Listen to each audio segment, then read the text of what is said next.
Yeah. Well, I've got 2 different. That's good.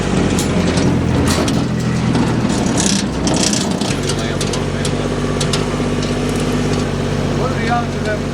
How often will they have twins? I had 187% lamb crop last year. Most people that are in the hair sheep business are slaughtering their animals at weaning time. Okay, and so that means that animal weighs 65 to 80 pounds. I can tell you from cutting them and yielding them and selling them to restaurants and stuff, that's the wrong weight. Okay, because what the restaurants and the fancy chefs want is they want a portion size for the entree. Okay, and the ideal portion size for everybody to be happy for home butchery and sales and for the restaurants and everybody else is to take an animal to 125 or 130 pounds. And the difference and so I did this for 12 or 14 years. I was taking my own animals to processing, and Robin and we developed a cut sheet, okay? And I would give them cutting instructions or how I wanted it cut, and they would cryovac and it was wrapped and so forth. And we identity preserved every lamb that we ever sent. And I will tell you that, and so what you want to do is you want your revenues to be as high per lamb that you slaughter as you can.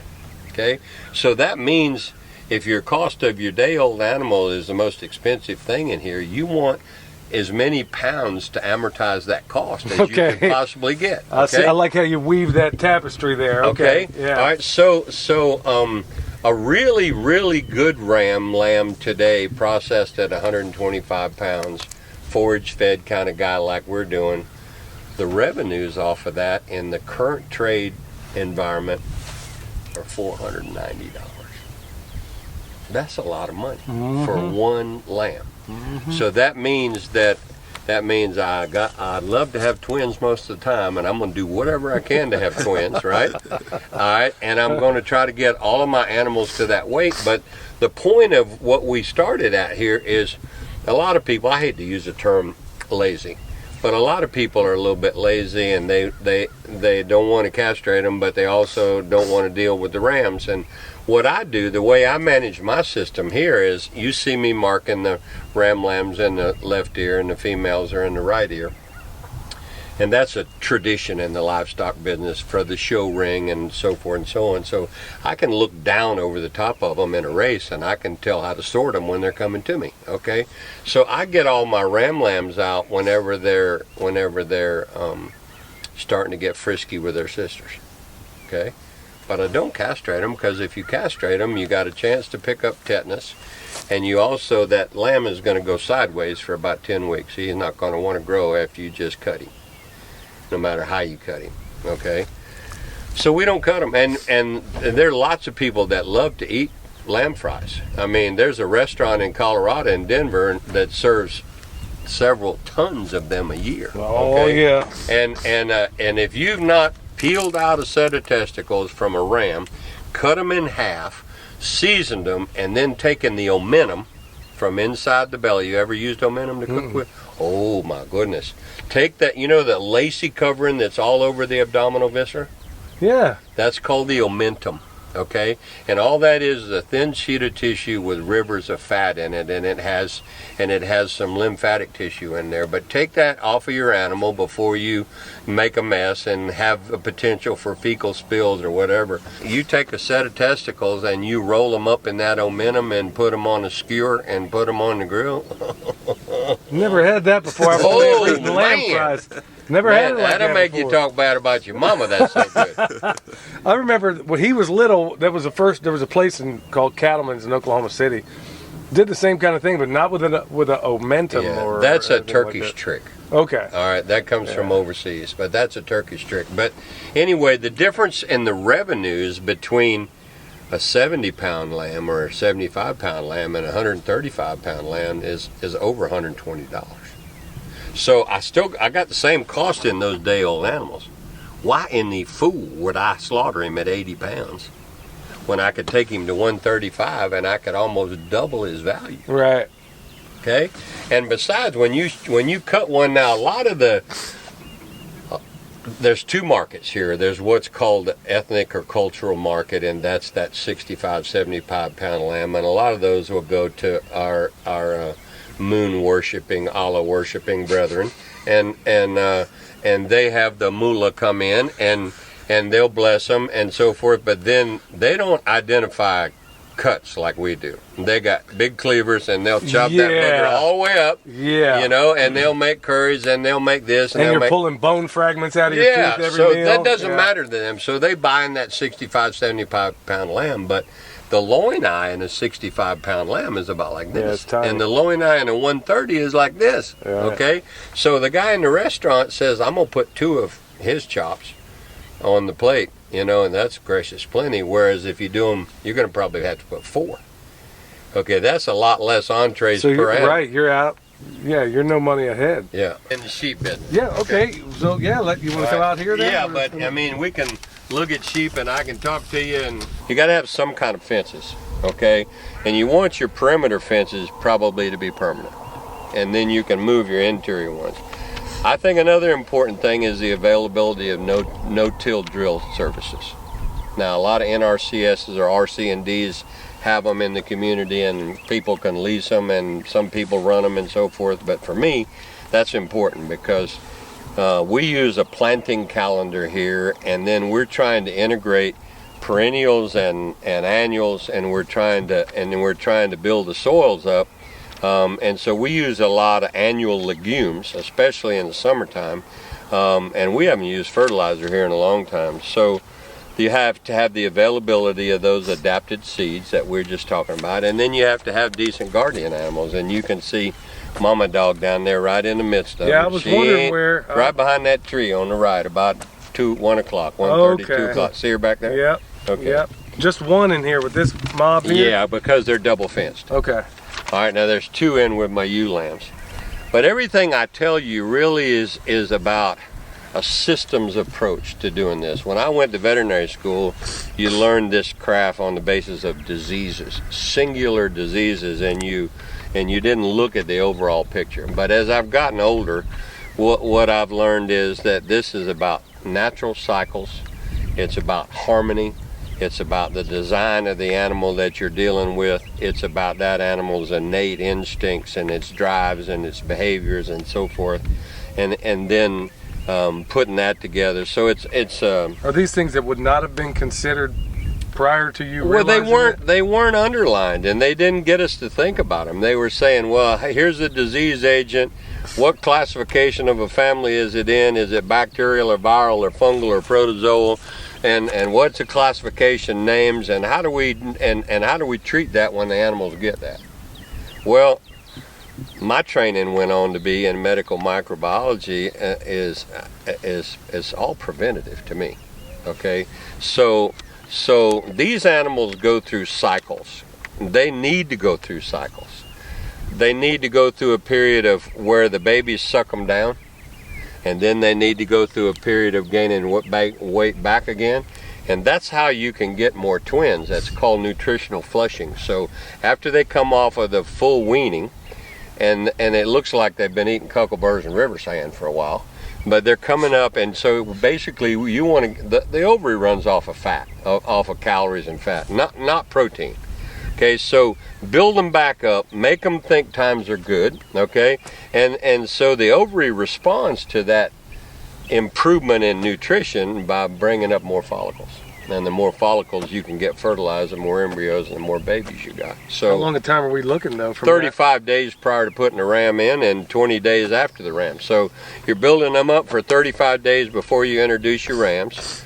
Okay, that gets them twinning percentages. That's at least 2 heat cycles, okay, in that deal.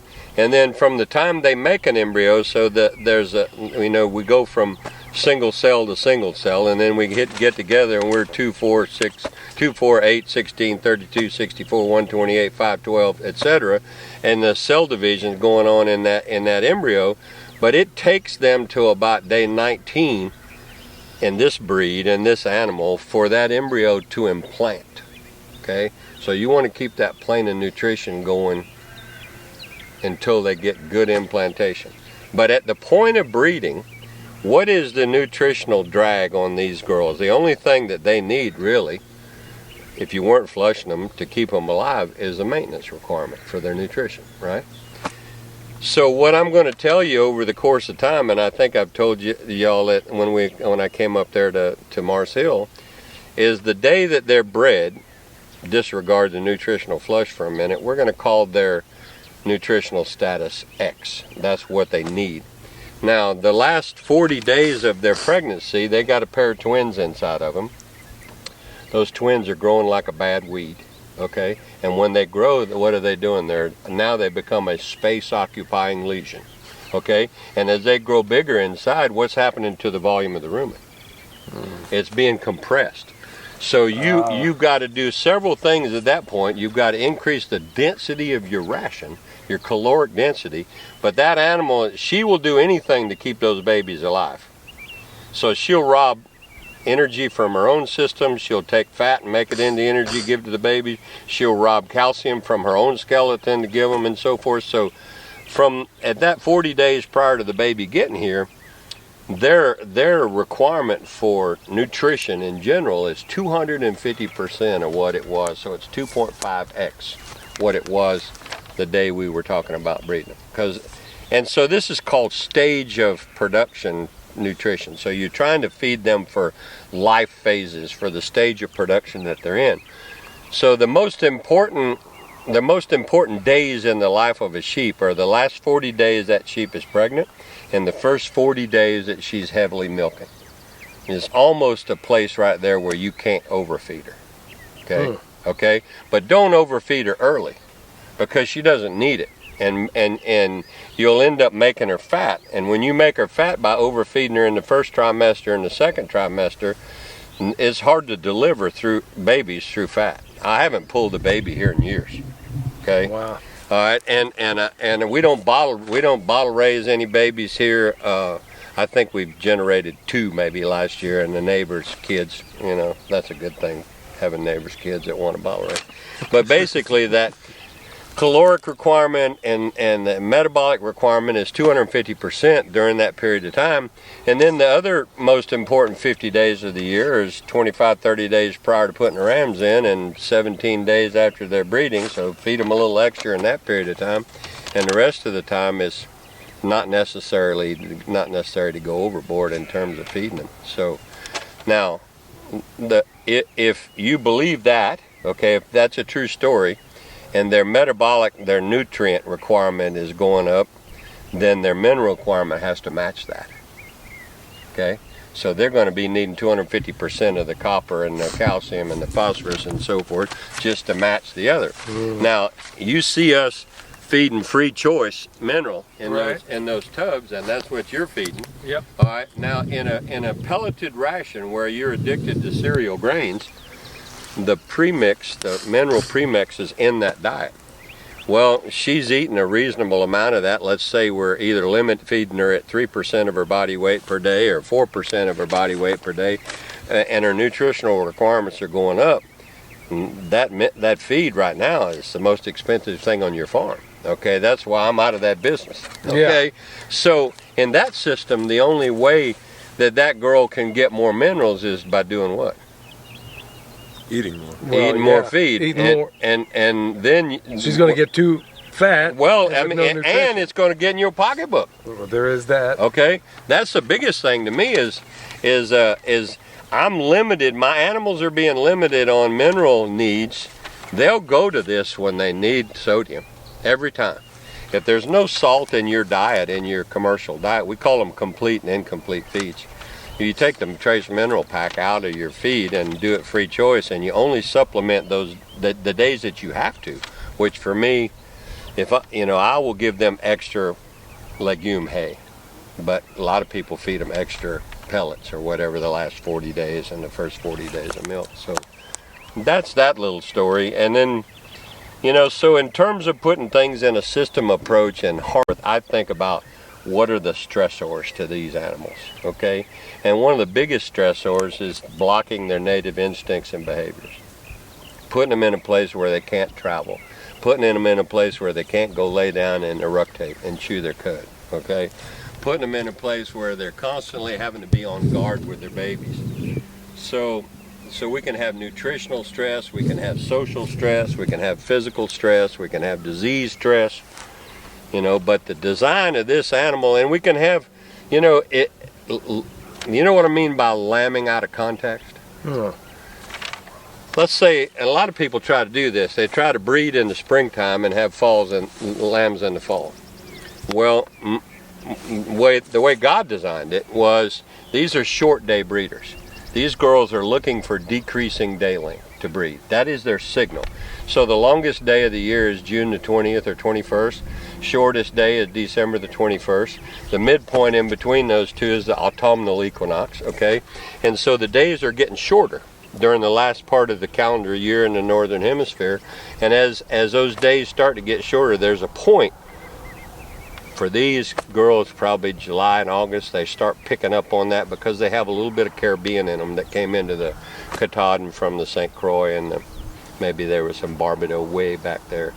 But they start getting signals that it's decreasing day length, and they have specialized cells on their retina that measure day length, okay? And that sends a signal to a pineal gland in their head, which starts secreting melatonin. All right, and that's the function of that, and that tells them, say, okay, fall's coming, I'm supposed to be breeding, and the way God designed this is the babies come when what? When there's succulent stuff on the ground for the babies to eat, okay? That's lambing in context, okay? That is and once you adopt you learn an all forage system, and you lamb in context, and you're very careful about commingling your animals with others that you don't know the infectious disease background on, you know, raising these things becomes a lot easier. All right, so let's talk about where do you source your stock, and there's a term. That's a big one right there. There's a term. So not Craigslist? Oh no. Well, I don't know, but here's the way I would do it, and this is what we recommend to our deer clients and our sheep clients and our goat clients and so forth. There's a term we use in medical microbiology called SPF. That means specific pathogen free. This herd has been purified for not having OPP, not having the virus that causes OPP and agalactia, so it's ovine progressive pneumonia. They've been purified really for a lot of things. So I don't have any pox circulating in here, any sore mouth circulating in here. I don't have any brucellosis circulating in here. We've gotten rid of and tested out of all of the dadgum OPP animals years and years ago. I was clear of any kind of foot scald or bacteria until I tried to do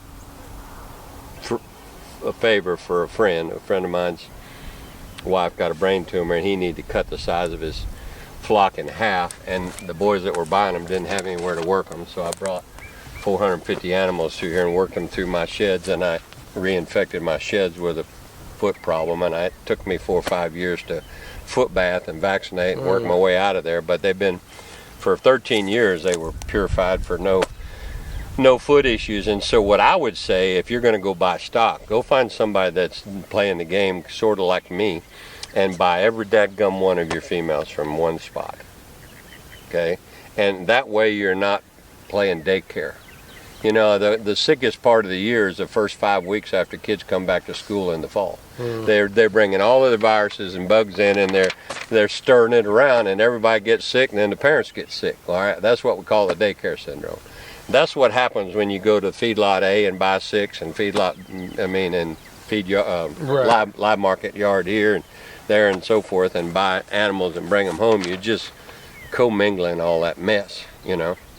So that's, you know, basically you need to figure out what you're feeding here. And to me, I'm not feeding sheep. Just growing I'm feeding solar collectors? No, I'm feeding bacteria, and I'm feeding protozoa, and I'm feeding yeast. That makes sense. Okay, and so it doesn't really matter. I've got exceptional protein going into them. It doesn't really matter the quality of protein that you put in the front end of a fermenter animal, because the microbial load that's in that microbiome is going to tear it all up, and they're going to make their own microbial protein out of it anyway. Okay? So it doesn't matter. So, you know, this way right here, we're epigenetically allowing this animal to train its own genes to how to live in this system, and fetal programming is that way. You know what that is? Let's say that you came from an Indian mom, and he came from a Turkish mom. Okay, while you're pregnant, you know, there's a lot of volatile compounds that are in the diet of the Indian and the Turkish that are passing that placental barrier. Okay, and so when you got born, you said, "Gosh, I like curry." Okay, and he gets born, he says, "I like kuvaz," or whatever, you know, and so those things, that's called fetal programming. Now, what's interesting to me, 10 years ago, I wouldn't have believed it, that what is a major factor in these sheep, but I use, as you know, a lot of perennial peanut, and I'm a big fan of it. I think it's a gift from above, what that does for us in terms of dry hay, and we use some baleage for it as well. But these mamas, my bump in nutrition in the last 40 days of gestation is up in their perennial peanut level, okay, and I start feeding them more. Normally, when we were creep feeding, which is allowing only the babies to eat and excluding the moms, it would take us from 8 to 18 days to get a baby to be able to go to the creep feeder and take feed and blah, blah, blah. But what you're trying to do, and I'm trying to do, is I'm trying to develop that rumen as fast as I can. And that animal, a lot of these babies in here are young enough where their rumen hadn't developed yet. They're just monogastric animals sucking milk. Okay, so I want to get that rumen developed as rapidly as I can. I went on a program where I bred a bunch of sheep. Didn't matter what quality they were, but I had a bunch of lambs that were 4 weeks older than these. Okay, I put the creep feeders in, and those 4-week lambs, they knew where the creep feeder was, and I let one animal teach another animal how to go in there. But it's a little more trouble to keep 2 groups going and to do that, and it's a lot of trouble to creep feed. And then you know, they changed the grass-fed standards, so we can't use alfalfa pellets anymore in creep feed because most of them are GMO. You know, so I changed it again. You know, and I've got pictures of 48-hour-old lambs that are coming up and picking up perennial peanut, chewing it and eating, and I would never have believed that, and if I hadn't seen it. Okay, and that's fetal programming. Okay, so you let the old animals teach the young ones how to operate. You want an animal that you see here that'll flesh out on margin. I mean, this field that you're standing in right now, for 75 years was a cotton field. Okay, and it was the end of a line of a 70-acre field, and the end of a turnaround is where they dump all the this and the that, and you know, and it's usually the worst ground in the dadgum field because they use it for trash piles.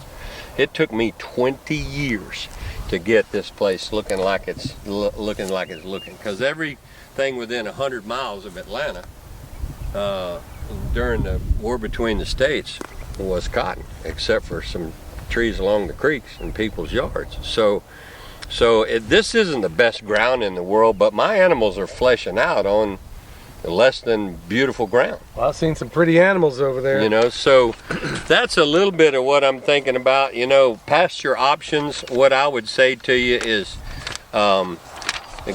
we have a planting calendar, and we use some perennials and we use some annuals, but the longer I've been in this, the more important I think I would attach to diversity. Okay, and the reason I'm learning that in the last 5 or 6 years, I've learned how important plant secondary metabolites are.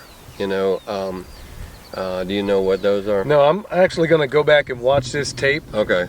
And look everything up, because I'm like, okay, yeah, I don't want to mess up your... But there are a group of chemical compounds in plants that have nothing to do with its growth and reproduction. And they're just in there, okay? And some of them are in there to keep insects from eating them. Some are in there to keep ruminants from eating them. Some are in there from plants to encroach on them. But there's terpenes, and there's phenols, and there's waxes, and there's there's alkaloids, and there's 70,000 of these compounds in nature. Okay, when we're feeding cereal grains, Billy, we don't get any exposure to those plant secondary metabolites. Okay. Wow. Now, can you name me a plant secondary metabolite that's been commercially developed and billions of dollars been made off of it? I'm sure There's a little alkaloid called nicotine. That's an example. Oh, is that right? All right. And nicotine has worming ability. It has anti-insect ability. The condensed tannins that are in a lot of our cultivars, which that's why we're working on this project called Bioactive Forages, to try to bring this to people so that they don't have to bring things in here from way, way away. But the condensed tannins in some of our legume cultivars actually control Homunculus contortus parasites. Okay, and USDA was granted a patent on that years ago. So we're trying to take advantage with this plant diversity and with a lot of different things. These animals, if you let them do this, let them walk around and eat, a lot of times they're going to, it's proven now that if an animal has parasites and is hypoproteinemic, that he'll go and select trees and cultivars and shrubs and so forth that have the condensed tannins in it that he knows will heal them. Yeah, we see all the things that they tell us. The experts tell us, oh, never let your animals around this or that. We have seen them eat it, but they eat it medicinally, it seems. Sure. So there's a guy at Utah State forever and ever. He's a famous guy. His name is Dr. Fred Provenza. And he studied this all over the world. He's got a beautiful book called The Art and Science of Shepherding. He's got another book on, I think it's called Nourishment. Both of those I would highly recommend to people to read. Amazing life's work, this guy. And we put in practice an awful lot of the stuff that I've learned from him, and in terms of being able to be 100% forage fed. So you want a diversity of stuff, and like I told you when you were here last time, we don't want to bring in a bunch of fertilizer. I don't want to pay for a bunch of fertilizer, and so the legumes were fixing nitrogen and the roots, and I got the one crop that I grow in here in the summertime. Most all of my seeds come from a company in Fruitdale, Alabama called Pastures Seeds, and he has a 13-way winter mix. That's what these girls are on now. They pretty much smoked this lot, so I'm getting ready to move them to another one. And then we had some 5-degree weather, which wasn't in my plan. So I remember that. It was like the day after we left. But anyway, Pastures Seeds has got winter and summer mixes that are adapted for this part of the geography of the country. And he's a prince of a guy to deal with. So we use a lot of his stuff, and we drill it in, and it's already pre-mixed, and none of it is GMO, and none of it is noxious weed, and the idea from him is to be able to have stock thrive, but also to have your soils to thrive and not have to put a bunch of input cost into your soil. So love to hear that. Yeah, so he's an incredible guy. Let me ask you real quick, Doctor. Now, a lot of folks are thinking they need a ton of infrastructure to get started in any kind of farming. As far as shelter, I don't see anything outside of... I don't use shelter. Yeah, okay, we have some old ones that are left over. There's an old one that's rusting down. Right, but these guys do pretty well. Yeah, what you need to do is you need to pick your winter lots where they've got windbreaks in them, and you need to pick your summer lots where they got shade in them. It don't take much to figure this out. But they don't need to have a doggone house follow them. No, they're not like a goat. Listen, a goat is horrible. They're going to walk off and not love their babies. Matthew 25:31 through 44 is a parable of the sheep and the goats, and the Lord put the goats on his left hand for a reason. Okay, and you never heard the term "scape sheep" before. Yeah, right? no, I heard. All right. So the Jews used to tie all the sins of the community to the head of the goat, and they sent him out in the desert to die. That's where the term scapegoat came from. I don't see any goats. Okay. No, and so a goat, they're looking for a reason to die. Really, unless you're picking on a Spanish goat that doesn't ever build much meat, maybe a Kiko, but all these fancy boer goats, I know more about that goat than most people in this country because we helped bring the embryos here originally.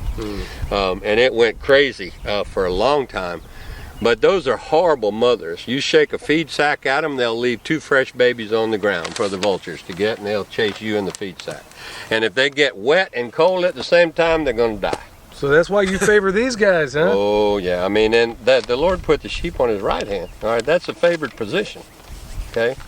And there's a reason for that. It's a parable, but these things, the first time we got in this business 20-something years ago, I took guy that was helping me on the farm with him, and I looked in there, and there's a ram in there with all these ewes I'm supposed to be buying. I said, how long's that ram been in there? And he said, oh, 3 or 4 months. I'm going, Okay, so we just loaded the whole group up. We came out and put them on the ground. I knew they were pregnant. Okay, I was bang for my buck. I was getting more than just a ewe price out of the dadgum thing. And some of them surprised me. They bagged up real quick, after I got them home. And we had a cold rainstorm, and I said to my buddy, I said, with a goat background and reference that he said, we're going to have pneumonia, we're going to lose a lot of these babies. I said, nah, let's just hold what we got. So we let them lamb in the cold rain and the sleet, and them girls took care of their babies, and they got up under them, and and we didn't lose hardly anything. We didn't use nothing. This breed is amazing. I mean, they love on their babies like crazy, and they're very protective of them. And so that's one of the other things you got to think about in terms of getting in this business is covering your livestock predator needs. We use Anatolian guardian dogs, and our biggest loss in predation here is these African black-neck vultures. Really? Yeah, and so what'll happen is a female will be down, she'll have one baby, she gets up, she licks it clean, it sucks, it gets a belly of colostrum, and it lays down right next to her, and she's struggling in labor, and she's trying to deliver that second one, and the vultures come in to the afterbirth of the first one. The second one's coming out, and they'll try to peck his eyes out and kill him, and then so over time our guardian dogs have learned if something flies over, it doesn't matter whether it's a vulture or a red-tailed hawk or geese that come to the pond in the morning, it stirs them up. And so now what is interesting is the guardian dogs help clean up the lambs. The guardian dogs know that the placenta is an attractant for the vultures, so they help clean that up by eating it. And now they're chasing the vultures out of here. So my best guardian dogs are keeping the vultures off now too, but that's something that we had to learn to deal with over the course of time. Wow. But there's a bunch of crutches in this business, and you can't run very fast if you're on crutches. Okay, so those crutches are antibiotics and wormers and vaccines and herbicides and insecticides and heavy fertilizer use, and the other thing people do, it just drives me crazy. I'm trying to prevent disease, and they say, well, I don't need a guardian dog, Doc. I'm putting them up in the barn every night. Now think about that for a minute. Kind of defeating. Yeah. I mean, the solution to pollution is dilution, right? So I'm boarding them up in the same barn every night and reinfecting them with parasites and bacteria and everything else. It's just a challenge mechanism, and people think they're being good to them by putting them up at night. That's the worst thing you can do. Let them stay out here with the guardian dogs. The guardian dogs work the night shift.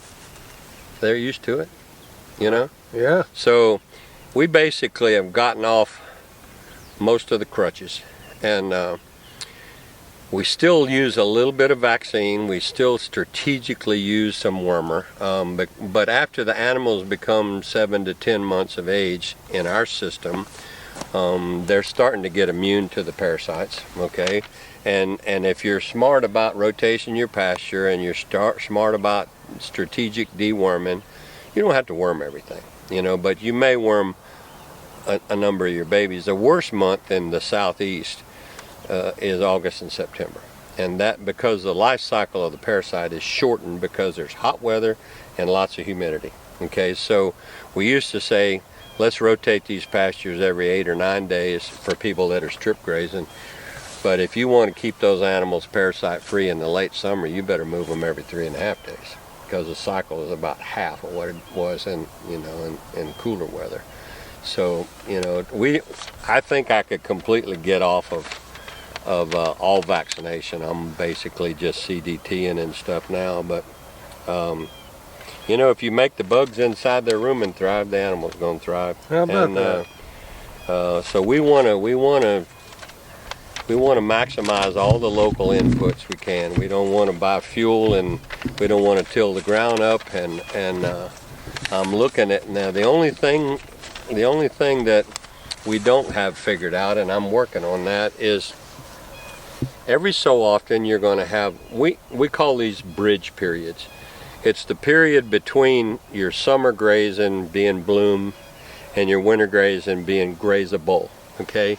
And you drill based on weather patterns, on cold and hot patterns, and when you should take out and so forth. But if we don't get rain at the appropriate time to make our winter grazing start moving, then we're going to have a bridge period where we're going to have to feed the animals and don't let them on stuff when it's young and ruin it. Controls the parasites. Wow. That stuff right there. So that one is what again? Sericea lespedeza, variation AU grazer. That's his genus and species name. This one is Arachis glabrata, or perennial peanut. Now this is peanut that came from Paraguay originally, and the peanuts that we grow and eat for peanut butter are annuals. These are perennials, so this has to be sprigged, okay, and it doesn't have nuts for seeds that you can replant with. So this is the original plant that came from South America that the University of Florida has been experimenting with for 45 years, and it's an amazing product. How on earth do they keep it in these bales? Because you just pick this thing up and it wants to fall when apart. we unload a box trailer, a 53-foot box trailer, we get 39 contractor bags. We sweep out and keep and feed. Wow. Okay. But what the point of our business is the bioactive forages, and we're moving closer and closer to building a facility to help people access this, because this is southern grown, it's non-GMO, they're both legumes, they're not nitrogen requiring plants, to grow on, and they make sheep, goats, deer, horses, and small cattle grow like a bad weed. I wonder if I could get this to grow up in the mountains. The Sericea you can, but this only grows below latitude 32. I was going to say, I'm at 33,466 and won't grow for me. Oh yeah. But this will grow up there. Sericea lespedeza AU grazer, and you can get those from Petcher Seeds, and that one you can plant whenever your ground temperature is 58, and if you're careful about it, you can hay it next year or just graze it. Now I've been grazing it for 9 years. But it is perennial. Okay. We've got fields of it going in Lawrence, South Carolina, that are 17 years old, and what's interesting, he's growing non-GMO alfalfa. The army worms came in, mowed his alfalfa, and they didn't touch the lespedeza. How about that? So in 17 years of growing lespedeza, he has never used any insecticide.